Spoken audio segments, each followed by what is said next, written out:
When I got back from my trip, the very first thing I saw were my 4 suitcases, lined up in a neat row on the sidewalk like they'd been placed there with care but no kindness. Taped to the handle of the largest one was a note. "If you want to stay here, we have the garage," it said. Signed, "Your loving daughter-in-law."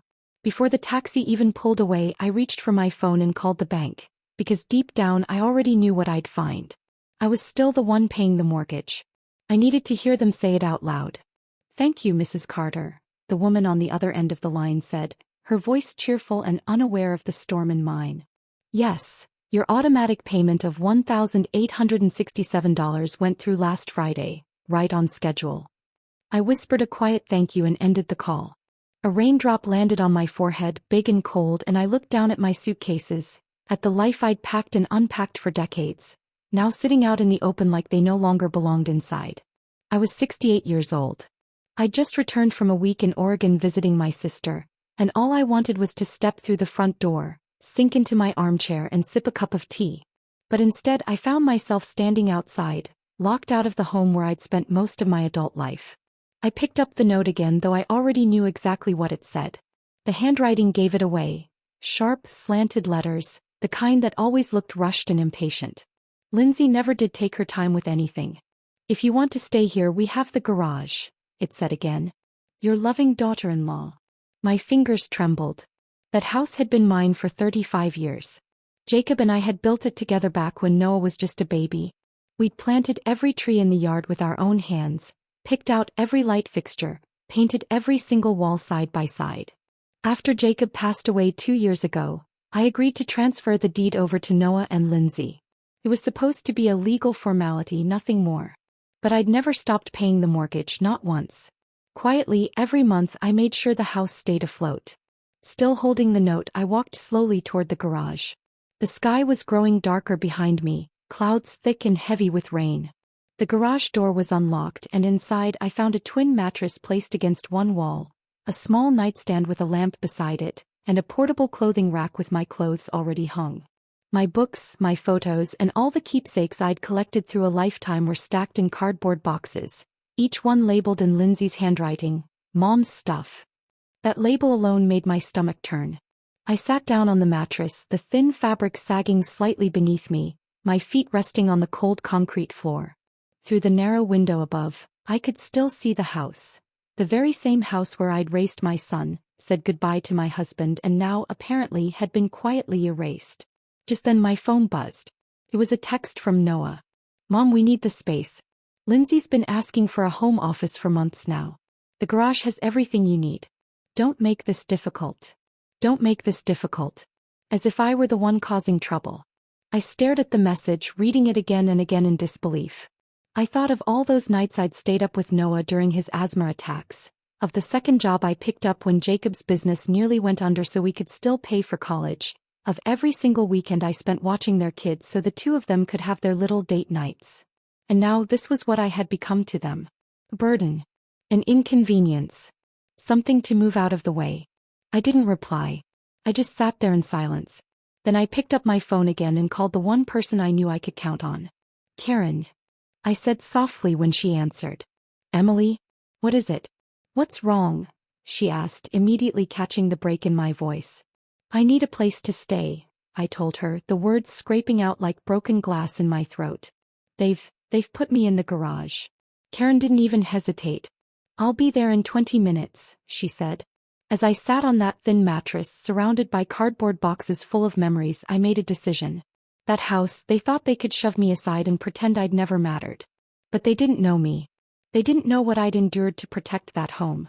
I wasn't just Noah's mother. I wasn't just Jacob's widow. I was Emily Carter. And I was done being invisible. Karen's spare bedroom wasn't much. A modest bed, a simple dresser, a window that let in real sunlight, but it had a door that locked. And for the first time in what felt like ages, I could finally breathe again. After 3 long days at the Mapleview Motel, a name that somehow felt painfully fitting for this dim chapter of my life, I was more than grateful to finally be somewhere that didn't charge by the night. "You can stay as long as you need to," Karen said firmly as she placed a warm mug of coffee in front of me. "Jim and I just rattle around in this place like a couple of loose marbles since the kids moved out. I curled my fingers around the mug, letting the heat sink into my hands. I appreciate it, I really do, I said, my voice low. But this can't be forever. I have to figure out what to do about the house. Karen gave me a look. Sharp, pointed, the kind only an old friend can pull off. You mean your house? She said, her brow tightening. The one you're still paying for? She'd known me for over 30 years. She'd known Jacob. She'd watched Noah grow up, sat at our kitchen table during holidays, been there through every storm and celebration. And unlike my own son, Karen hadn't forgotten who I was before the world tried to shrink me down to nothing. I stared into my coffee, watching the steam curl upward, and said quietly, I keep thinking about when it all started to change. After Jacob passed, I thought handing over the house to Noah and Lindsay would help them. Emma had just been born and they were struggling with money. I thought I was doing the right thing. And they took advantage, Karen finished for me, her voice flat. The memories rose slowly, like bruises I'd been avoiding for months, each one tender to the touch. Just 6 months after Jacob's funeral, Lindsay started rearranging the house, talking about how it needed to be modernized. Every time I offered a suggestion, she brushed it off. My things slowly disappeared, from the living room to the closets, then the basement, and finally into plastic storage bins in the garage. I remember the way my stomach dropped when I asked her why she was tossing out Jacob's old fishing gear. She just looked at me and said, we need to move forward, not live in a museum. As if the memories of my husband, my life, were nothing but clutter to be cleared away. Karen reached across the table and squeezed my hand. And what about Noah? She asked. Didn't he stand up for you? I let out a bitter laugh that sounded hollow even to my own ears. Noah told me I was being difficult, that I needed to adjust. He said it was just the new normal. His version of normal, apparently, meant forgetting his father ever existed and pushing his mother quietly to the side. It had all happened so slowly I barely noticed it until I was knee-deep in silence. First they took over the kitchen, complaining about how I cooked. Then it was my TV, too loud, they said. My friends dropped by too often. I was in the way when I worked in the garden. And every time I gave in, every time I made myself smaller for their comfort, they just took a little more. The part that hurts the most. I let it happen. I kept making the mortgage payments behind the scenes because I was scared they'd fall behind. I wanted to help. I wanted to be needed. I wanted to be loved. Karen said it softly, but her words hit like a slap. You were buying your place in your own son's life, one monthly payment at a time. My phone buzzed. A new text from Noah. Mom, when are you coming to get the rest of your things? We need the garage for Emma's playroom. My hand trembled slightly as I showed Karen the message.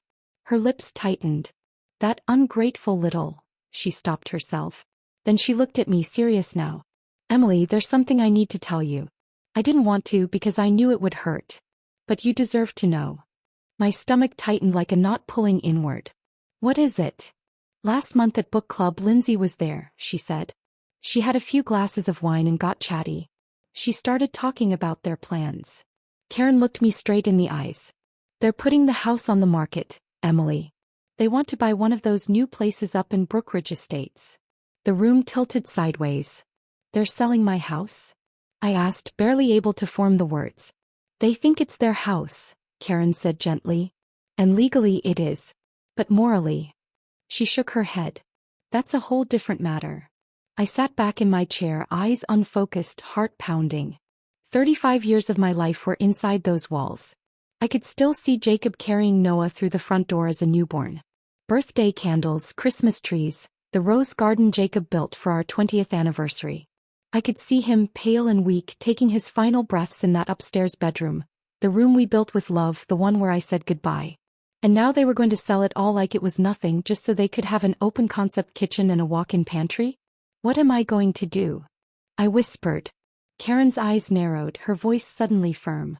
First, you're going to stop paying their mortgage. Let's see how long their dream house plan lasts when the bank starts knocking. But what about my credit? I asked. Second, she continued without skipping a beat, you're going to talk to my nephew, Brian. He's an attorney, specializes in elder law and housing disputes. There has to be something you can do legally. I'm not elderly, I said weakly. Karen arched one eyebrow. You're old enough to be treated with respect. And that's not what's happening here. He was right. For 2 years I'd been making myself smaller, quieter, just to avoid being a burden. And what did that get me? Locked out of my own house. My belongings boxed up like junk. My existence reduced to a scheduling conflict. As the full weight of my situation settled into place, something unexpected began to rise beneath the layers of hurt and betrayal. A slow-burning anger that felt almost foreign to me after so many years of keeping the peace. But I welcomed it. I sat up straighter, squared my shoulders and said, "Oi, let's talk to Brian." Karen gave my hand a squeeze, her voice warm and firm. "That's my girl. And Emily, don't you forget who you are. You're not just Noah's mom or Jacob's widow. You're Emily Carter." And it's time they remembered that. For the first time since I'd come home to find my life left out on the sidewalk, I felt something stir in me. Maybe it was hope. Or maybe it was pure determination. Whatever it was, I knew one thing. I wasn't about to go down quietly. Brian, Karen's nephew, wasn't what I expected from an attorney. With his jeans and worn Henley shirt, he looked more like a laid-back professor than a man who argued cases in court. But his eyes were sharp as he flipped through the mortgage statements I'd brought. "So let me get this straight," he said, his brow furrowing. "You've been making monthly payments on a house that's no longer in your name. Meanwhile, your son and daughter-in-law have been living there, rent-free, and are now planning to sell it." Put that way, it sounded ridiculous. And shameful. "Yes," I said quietly. "And they moved me into the garage." He blinked. "They evicted you to the garage?" I nodded, the heat rising in my cheeks. I couldn't believe how far I'd let this spiral. "Well," Brian said, sitting back, "you have options. The financial arrangement might qualify as a verbal contract. At the very least, you could sue to recover the mortgage payments you've made since the deed was transferred." Karen, who'd been unusually quiet until then, finally spoke. "She needs to talk to them first. She needs to look them in the eyes and make them understand what they've done." Brian looked skeptical, but I knew she was right. Before I dragged my own son into a courtroom, I had to give him one last chance to do the right thing. And that's how, the very next day, I found myself standing on the front porch of the house I had once called home. My palms were damp, my heart pounding as I reached up and pressed the doorbell. I had lived in that house since before Noah was born. And yet here I was, just another visitor waiting to be let in. Lindsay answered the door, clearly caught off guard. Her surprise flickered across her face before it hardened into a polite, practiced smile. "Emily, we weren't expecting you. I need to speak with you and Noah," I said, keeping my voice steady. She hesitated, then stepped aside. "Of course. Come in." The living room looked different. Again. My old reading lamp was gone, replaced by some sleek designer thing that didn't belong. The mantel had been rearranged, too. Most of the photos of Jacob were missing. The warmth I'd poured into this space had been scrubbed away piece by piece. Noah walked out from the kitchen, drying his hands on a towel. "Mom, what are you doing here?" "I came to talk about the house," I said. "Karen told me you're planning to sell it." The glance he and Lindsay exchanged told me everything I needed to know. "We were going to tell you," he said, avoiding my eyes. "Once everything was finalized." "Finalized?" I repeated, my voice rising with disbelief. "This is the house your father and I built. We raised you here. I've lived here for 35 years. Lindsay sighed, already exasperated. "Emily, we understand you're emotionally attached. But we have to do what's best for our family now." "Your family?" I asked softly. "And what exactly am I?" The silence that followed was thick and ugly. "Mom," Noah said finally, his tone clipped and condescending, "you signed the deed over to us. We appreciate everything you've done, but it's legally our property now. That means we get to decide what to do with it." I took a slow, shaking breath. "I've been paying the mortgage. Every month for the past 2 years. $1,867 from my account to keep a roof over your heads." They looked at each other again, and this time I saw it. They'd known all along. "That was your decision," Lindsay said coolly. "We never asked you to do that." My hands began to tremble. "I did it because I love you. Because I wanted to help. Because that's what family does.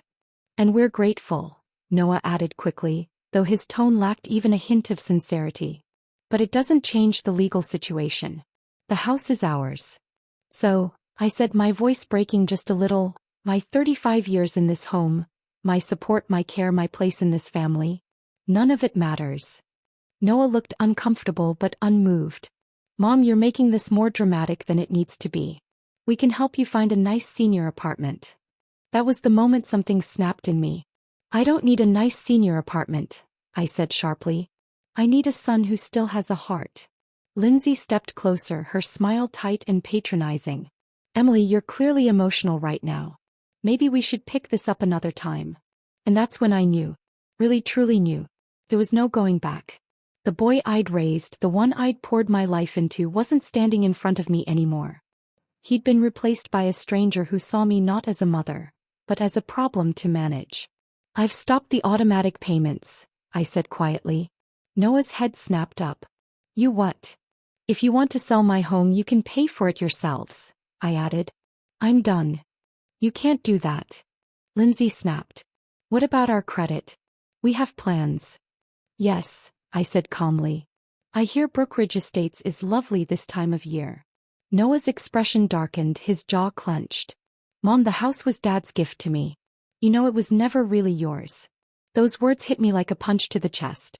Never really yours. 35 years of my life. Erased in 5 careless words. I see, I said barely above a whisper. Then I guess there's nothing left to talk about. I turned to leave, my legs stiff and unsure beneath me. At the door I paused and looked back at the man who used to be my son.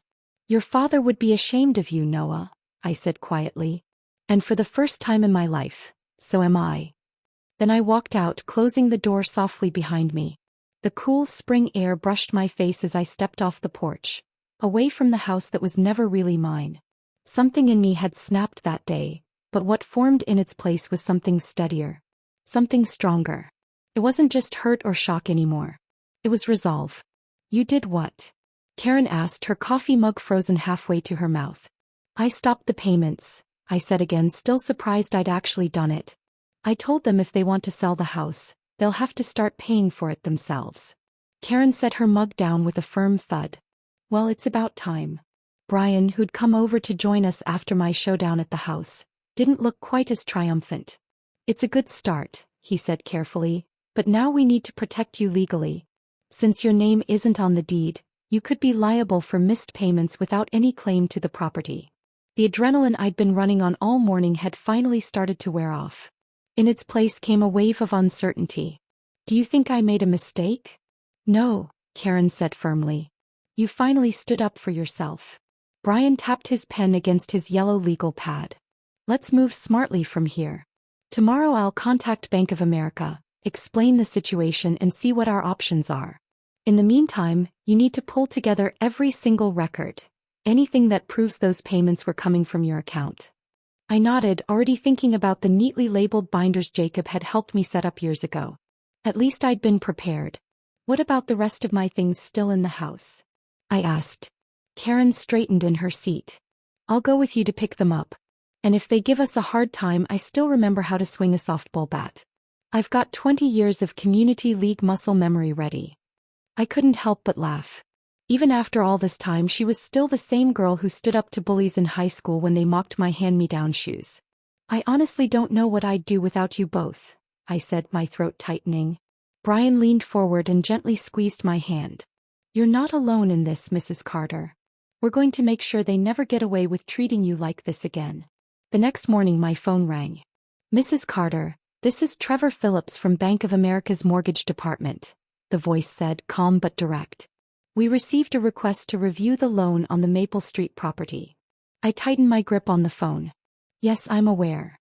We've reviewed the account activity and noticed 26 months of consistent payments originating from your checking account, he said. But according to our title records, your name is no longer on the deed.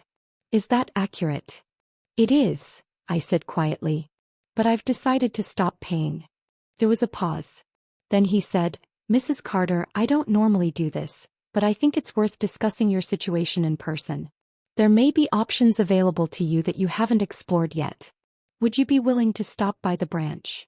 2 hours later, I sat across from Trevor in his office. He looked to be around Noah's age, kind-faced, clear-eyed, and, thankfully, he treated me like a human being, not just a case file. He explained something called an equitable lien. Basically, he said, by making mortgage payments consistently on a home you're not legally tied to, but that's being lived in by others, You may have created a financial interest in the property.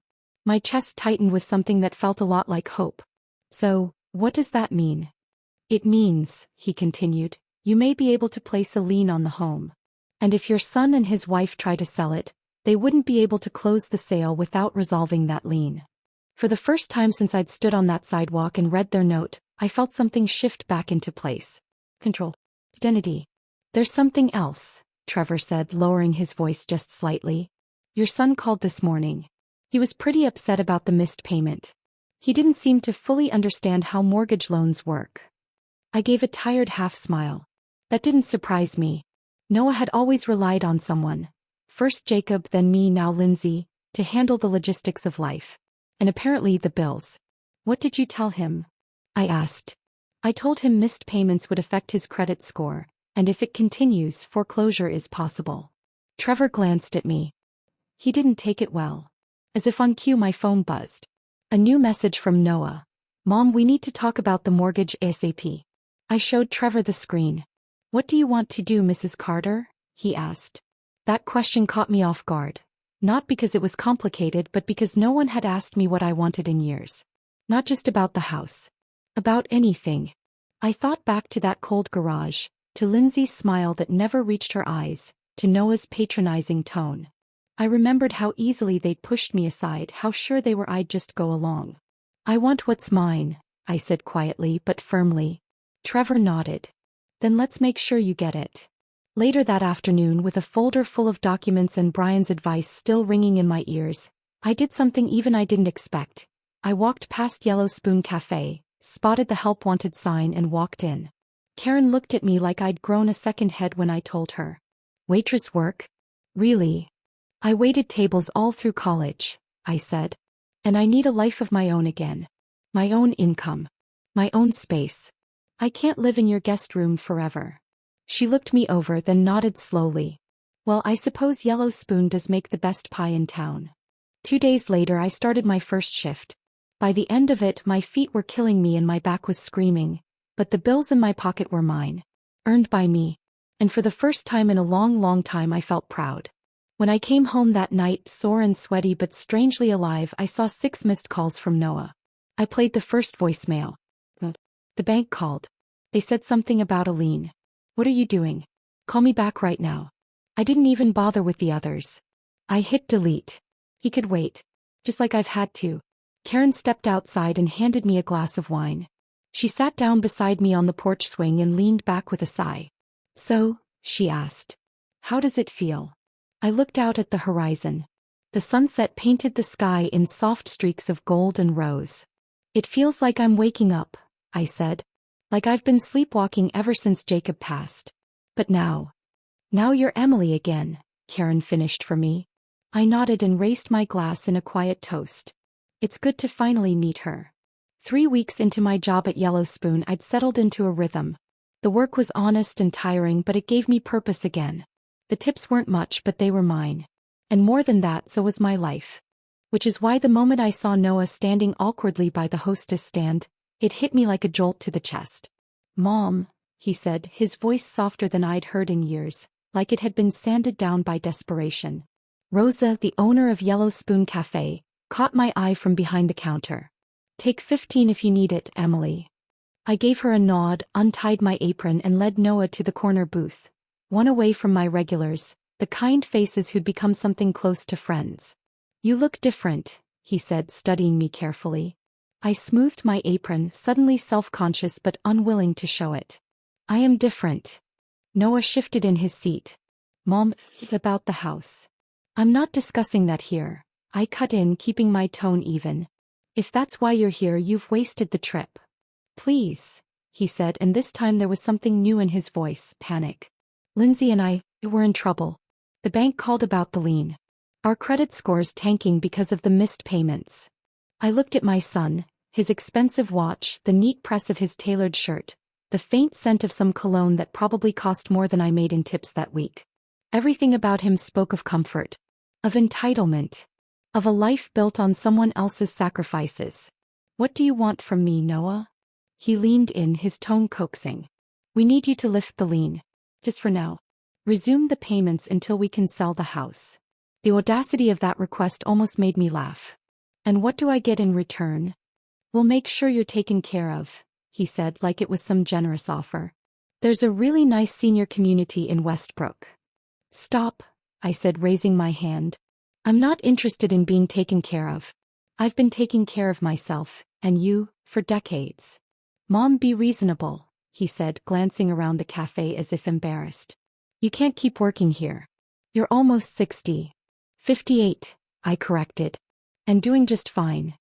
Noah's face hardened slightly, the mask slipping. Fine. What do you want? A percentage of the sale. I looked at him, really looked at him. This man who wore my son's face but didn't sound like my son anymore. I want my home back. He blinked, thrown off. Then gave a nervous, disbelieving laugh. That's not possible. We already made an offer on a place in Brookridge Estates. Not my problem. His face darkened.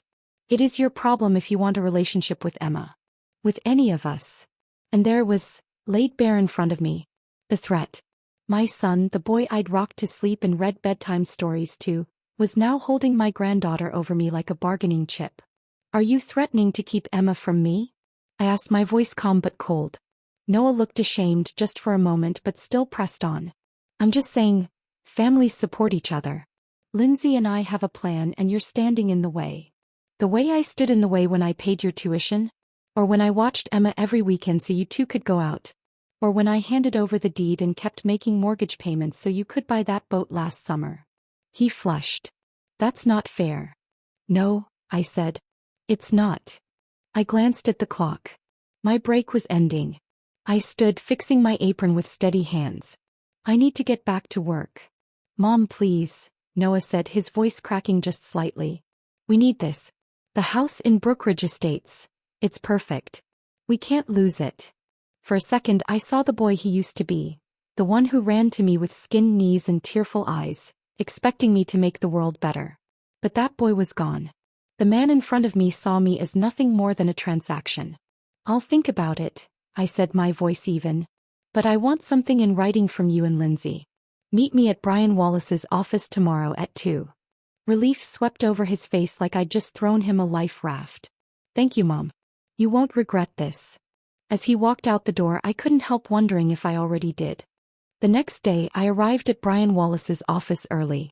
My stomach was tight, my nerves raw from a night spent second-guessing everything.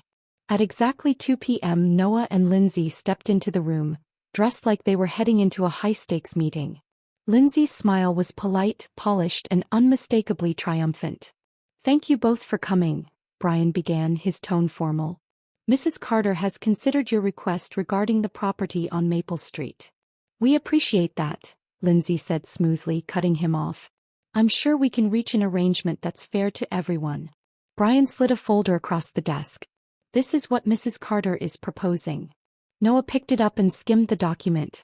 I watched the shift in his face. Hope, then confusion, then anger. What is this? He demanded. That, I said calmly, is the condition for lifting the lien. I'll resume payments, but the house will be sold to me. Not to strangers. Lindsay snatched the paper from Noah's hands and skimmed it herself. You want us to sell the house to you for the remaining balance? It's worth triple that. It's worth exactly what I've poured into it, I replied. 35 years of payments, maintenance, improvements. My life. Noah's face flushed a deep red. You can't do this. The house is legally ours. With a lien on it, Brian added, not missing a beat. Which significantly complicates any attempt to sell. We'll fight this, Lindsay said sharply. We'll get our own lawyer. I nodded. I'd expected nothing less. You can try. But court takes time. Months, maybe years. And while you wait, your credit will suffer. That dream house in Brookridge Estates? Someone else will snatch it up. The reality settled over them like a shadow. They'd overextended themselves, banking on a quick sale of my home to fund their upgrade. And now the cracks were showing. You planned this, Noah said, his voice barely more than a whisper. From the moment you moved into the garage. No, I replied, my voice steady. I just finally stopped letting myself be used. Lindsay stood abruptly. We need to discuss this privately. As they stepped out, Brian turned to me and gave a quiet, approving nod. "You're doing the right thing, Mrs. Carter." That's what Brian said. But as I sat there in his office, watching the look of betrayal harden in Noah's eyes, I wasn't so sure. Had I really become as cold and calculating as they were? Before I could sit too long with that question, the office door opened. Noah and Lindsay returned, their faces grim, eyes hollow but clearly resigned. "We'll accept your offer," Noah said, his voice stiff and flat. "But I hope you understand what this means for our relationship." I met his gaze without flinching. "I do. And I hope someday you'll understand what it meant when you left my suitcases out on the sidewalk." That first night back in the house, I couldn't sleep. I moved from room to room, touching familiar walls, trailing my fingers along the doorframe where we'd marked Noah's height year after year, standing in the kitchen where Jacob and I had danced barefoot on our 30th anniversary, the music low and the lights dimmed just right. 3 months had passed since the meeting at Brian Wallace's office. 3 months of drawn-out paperwork, of strained silence as Noah and Lindsay moved out, of slowly reclaiming pieces of a life I hadn't realized I'd lost. The house felt like both mine and not mine. Lindsay had painted over the warm yellows and sky blues Jacob and I had picked with cold, modern grays and stark whites. The kitchen gleamed with trendy, soulless appliances. But beneath the sterile renovations, the bones of the house remained, unchanged. The third stair still creaked just like it always had. The late afternoon sun still poured through the bay window like honey. And the upstairs hallway still tilted ever so slightly, something Jacob had always meant to fix but never quite got around to. In the master bedroom, now nearly empty except for the bed I'd brought from Karen's spare room, I stood in the quiet and breathed in the space where Jacob had taken his last breath. This room was sacred to me. Untouched, undisturbed. "I'm home," I whispered aloud as if he might somehow hear me. The silence that answered didn't feel lonely. It felt peaceful. For the first time in years, I was exactly where I belonged. The next morning, as I unpacked my small collection of mismatched dishes, the doorbell rang. I opened it to find Karen holding a steaming pot of soup and a bottle of red wine. "Housewarming," she said cheerfully, marching right in without waiting for an invitation. "Though technically, I guess it's a homecoming." I laughed and followed her into the kitchen. "Honestly, it feels like both." Karen set everything on the counter and turned slowly in a circle, taking in the new look. "Good Lord," she muttered. "What did that woman do to your beautiful oak cabinets?" "Painted them gray. Replaced the hardware with something called brushed nickel." I shook my head. "Apparently oak is dated." Karen snorted. "You know what's dated? Throwing your mother-in-law out of her own house." We laughed, but it was the kind of laughter that still had bruises beneath it. As we unpacked together, she asked the inevitable question. "Have you heard from them?" I shook my head. "Not since closing. Noah made it clear I chose the house over them." "That's not what happened," she said firmly. "You chose self-respect. There's a difference." Maybe she was right. Maybe Noah would never see it that way, but I had made peace with my decision. The alternative, letting them keep using me while pretending I didn't matter, was no longer acceptable. Karen raised the wine and poured 2 glasses. "To new beginnings." We clinked glasses, and for a moment I just let myself feel thankful. For her, for this home, for the chance to start again. The following weeks fell into a steady rhythm. Mornings at Yellow Spoon Cafe, where I now knew every regular's name and every coffee preference. Afternoons spent restoring warmth to a house that had grown cold. I couldn't undo all of Lindsay's renovations. I didn't have the money for that. But I could add my own touches. Colorful throw pillows. Worn books stacked by the reading chair. Family photos back on the mantel. Jacob's old fishing gear hanging proudly in the den again where it belonged. One crisp Saturday morning, I was out in the front garden planting tulip bulbs when I heard a car pull into the driveway. I looked up and my heart kicked in my chest when I saw Noah step out, his hands in his pockets, his eyes searching. He walked toward me, slow and awkward. "The flowers look nice," he said. I nodded, not trusting my voice. "Dad always loved tulips," he went on. "I remember him planting them every fall. I used to hand him the bulbs." I brushed the dirt from my gloves. "What brings you here, Noah?" He hesitated, kicking at the edge of the walkway. "We didn't get the house in Brookridge Estates." I wasn't surprised. Between the lien and their damaged credit, it had probably fallen through weeks ago. "I'm sorry to hear that," I said, and I meant it, despite everything. He looked down at his shoes, polished leather loafers now catching flecks of garden dust. We found an apartment. It's smaller, but I guess it's teaching us perspective. I waited knowing there was more. Lindsay's pregnant again, he said finally. Due in January. Congratulations, I said softly, wondering if that news was meant to hurt me, to remind me of what I was being shut out of. Noah finally looked me in the eyes. Emma asks about you. She doesn't understand why we don't visit Grandma anymore. A sharp ache passed through my chest, part pain, part longing. I missed my granddaughter deeply. She's welcome here any time, I said. You too. Noah nodded, then hesitated. Mom, I've been thinking about everything. I held still, waiting, hoping just a little. I'm not saying we handled it well, he continued. But you chose a house over your family. I don't know if I can forgive that. The air left my lungs. He still didn't get it. I didn't choose a house, Noah, I said quietly. I chose not to disappear. There's a difference. He didn't agree, I could see it on his face. Anyway, he mumbled, I thought you should know. Lindsay's pregnant. Due in January. And maybe Emma could visit sometimes. It wasn't an apology. But it was something. I'd like that, I said. After he left, I sat on the porch swing thinking. Our relationship was damaged. Maybe beyond repair. He didn't see how deeply I'd been hurt. But he came. He spoke. It wasn't the end. It was a beginning, however small. That night Karen and Jim came by, along with Rosa and Brian and his wife. We sat in the backyard, the same place where life used to happen. Parties, dinners, ordinary days. As the sun set and conversation flowed, I felt something I hadn't felt in years. Peace. To Emily Carter, Karen said, raising her glass, who reminds us it's never too late to take your life back. We all raised our glasses. I smiled. Later, alone on the porch under a quiet summer sky, I thought of Jacob and of the woman I'd become. The house around me felt like more than shelter. It felt like strength. I was home. Not just in these walls but in my own life. And finally that life was mine again.